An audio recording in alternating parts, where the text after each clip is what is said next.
Back at it again, and we have another one with Dinesh.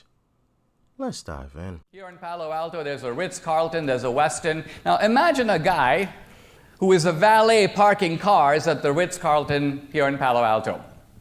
And this guy is paid, let's say, $15 an hour. And let's say that he works 10 hours a day, so he makes $150. Okay. And this guy is now thinking to myself, in those 10 hours, how many cars did I park? Well, I parked, let's say, 100 cars. And how much does the Ritz-Carlton charge for someone to park their car? $30. So how much did the Ritz-Carlton make as a result of me parking those 100 cars? $3,000.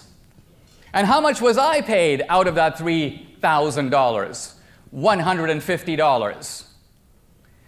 3,000 minus 150 gives $2,850. Who gets that?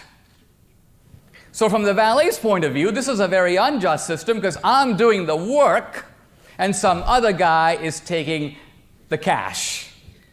And this argument about the injustice of capitalism is actually anchored in, I think, a rather interesting argument that was made by Marx himself. One thing that you have to consider is that, first off, that, what do you say, $2,850? That money doesn't directly go straight to the owner. There's other, especially when you have like a big hotel, there's other employees that have to be paid. And of course, there's other money coming in from other areas of the hotel, you know, that could technically cover that cost. But it all kind of gets lumped into one. So that money technically goes towards paying other staff, other employees, paying the bills, keeping the lights on, paying for the big hotel. I mean, those things just don't fall out of the sky. I wish, you know, I'd start a hotel tomorrow. Hey, you know what? I want a hotel. Wham! You know, and a hotel falls out of the sky. All right. Doc Rich Hotel. Let's go. Easy peasy. No, it's not that easy. If you purchased any land for extra parking, that has to be paid for as well. It ain't free.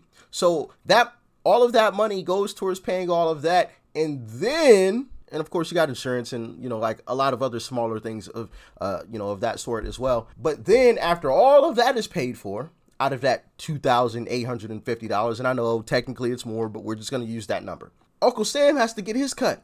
Uncle Sam, depending on how much you make in a year, you know, Uncle Sam taking his cut off of that. Then the owner gets to see, you know, whatever is left of that. So the owner doesn't technically get to just walk home with $2,850 unless he wants a bunch of other employees to be angry and Uncle Sam to come after him and the bank to come back and take the building back and all of this other stuff. Yeah. Not taking home that money. So I think that's important to remember as well. But let's jump back in. The anchored, and I think a rather interesting argument that was made by Marx himself. And so there's a big difference between the revenue generated by the sales and the cost. And that difference Marx calls surplus value. We call it profit. And Marx's question, quite a profound question, who gets that? Now, Marx's assumption is that that belongs 100% to labor. Why? Because labor made the goods. The capitalist supplied nothing more than the money, which has already been recompensed through interest. My view is that this description, convincing as it is on first glance, is a completely false representation of how businesses actually run. Consider for a moment the capitalist. In America today, the vast majority of capitalists supply a lot of things, but the one thing they do not supply is capital.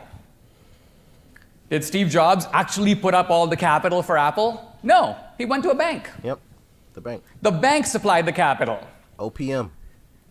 And this is true of Gates and everyone down the list. The bottom line of it, the capitalist supplies three things that Marx completely ignores, that are actually of far greater value than capital and actually entitle the capitalist to a share of the profit.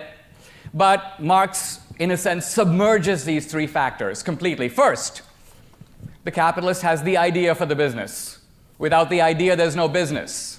Yep, and that's one of the things that's probably one of the first things that I would have touched on, is that without the owner of the company, the company doesn't exist. And if the company doesn't exist, then the worker doesn't have a job. So to think that the worker just is entitled to everything, like that's just totally bogus. If that was the case, the worker would have come up with everything. As a worker, you agreed to that wage. You may not have liked it, and if you really hated it, the great thing about America, you can go work somewhere else that pays a higher wage, or you can start your own business. You can go get a loan from the bank yourself, start your own hotel. So that $2,850 that you felt that you were getting cheated out of, now you have it. But I don't know. Y'all can let me know how you feel in the comment section. The capitalist has the idea for the business.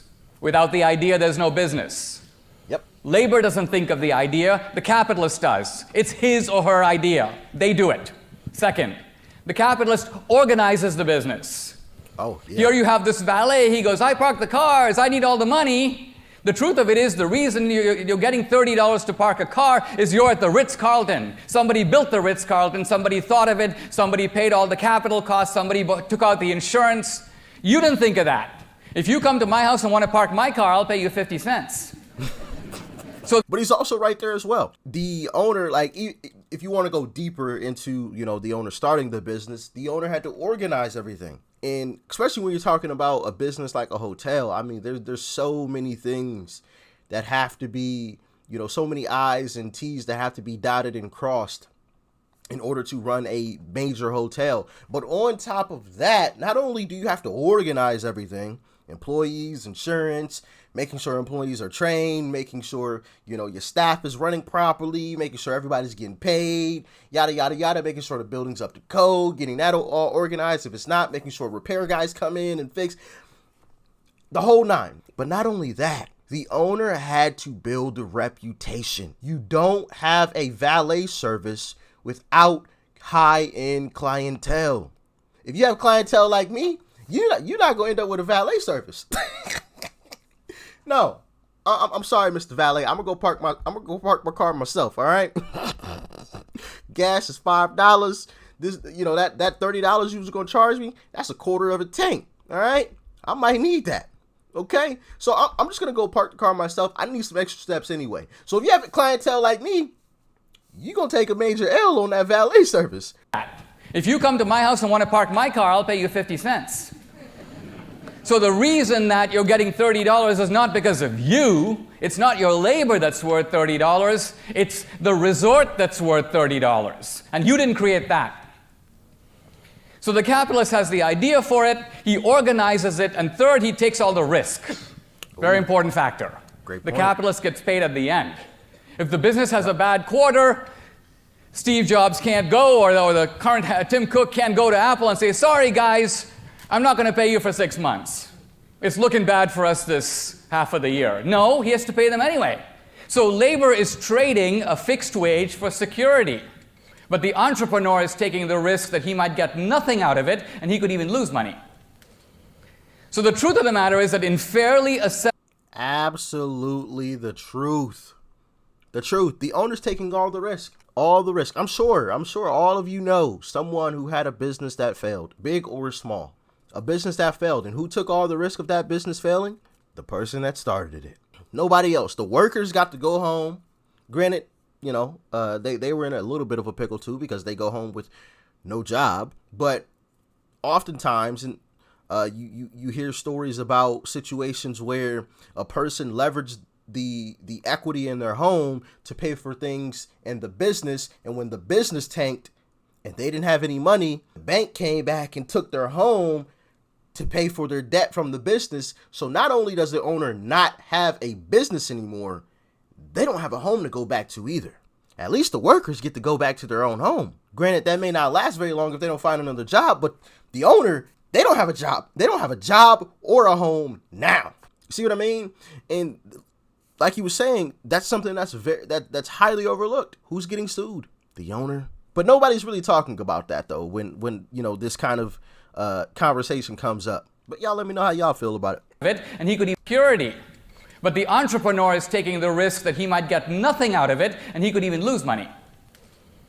So the truth of the matter is that in fairly assessing the just rewards of capitalism, you have to match what the entrepreneur actually contributes. And to say it's just capital, it seems to me, is a gross misunderstanding how business is actually conducted in the United States and all around the world. So, all in all, Dinesh obviously was 100% correct in my humble opinion on all of this, and feel like this should be common sense. It should be common knowledge. How businesses work, why owners are paid what they are paid, why workers are paid what they're paid, and so forth. But I feel like that's fading away a little bit. Not to the extent that some other things are fading away, but it goes to speak to how terrible our education system is. Why don't people know this? This shouldn't even have to be explained, right? Am I wrong? Let me know in the comment section. I feel like what was just explained to us is just common knowledge. It's just common sense. You don't have to be like a business owner to know that business owners, they take all the risk. If something goes bad, it's falling on you as the owner. It's not falling on the employees. It's falling on you. You own it. You have to organize everything. No, magic power isn't just going to fall out of the sky and say, you know what? Here's the plan to organize the business. This is how everything is supposed to fall into place. Just follow this step by step. No, that doesn't happen. You have to do that. Nothing's going to fall. No idea is just going to fall out of the sky. I mean, you have to come up with the idea of the business itself to start it up as well. That should just be common sense. As a worker, you're trading off your wage for security. You are welcome to go start another hotel down the street if you want to, so you can take home that $2,850. You can do that. If you don't like your wage here at the job that you're at, you can go work somewhere else. That's the beauty of America.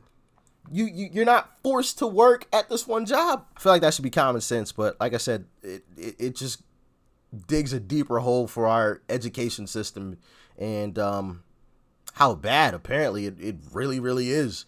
My goodness. People don't know this stuff. It's crazy. But also, for owners who have literally lost their lives or livelihood because a business went under, workers talking about stuff like this is just a slap in the face to those guys and gals, in my humble opinion. Those owners who bust their butts to make sure that their business got up and running. And now you have entitled workers saying, hey, no, I'm entitled to that $2,850, but the owner gets to go home to nothing. It's a slap in the face. I feel the owner's taking all the risk. The worker doesn't lose their home if the business goes under. The owner does if they used it to, pay for stuff with the business. Obviously, but I just feel like that's almost a slap in the face. But it also makes me think of, I want to say there's a video I saw on Instagram. I don't recall the gentleman's name. It was an older guy. And excuse my language warning right here. Okay. Language warning. If there are kids, have them exit the room for just a moment. There was a guy, he was talking about, and I'm gonna have to paraphrase here, and I may not even get it correct, but I want to say he was talking about business success, and he said the thing about success in business is it's like being pregnant. Everybody's happy, but nobody knows how many times you got fucked. And it's the truth. Nobody's thinking about all the trouble you went through to start the business, the fact that you had to dip into the equity of your home to pay for the business. So if the business goes under, your home is down as well. Nobody's thinking about all that, all those sleepless nights because things weren't going properly the way that they were supposed to go, and you have to come up with extra capital. The times where you shed blood because you were in there, scrubbing floors, doing this, trying to make sure everything, because you didn't want to lose your money. Nobody sees all of that. It's like pregnancy. Everybody's happy when they see the final product, but nobody knows how many times you had to lay down to get it. And I know it sounds funny.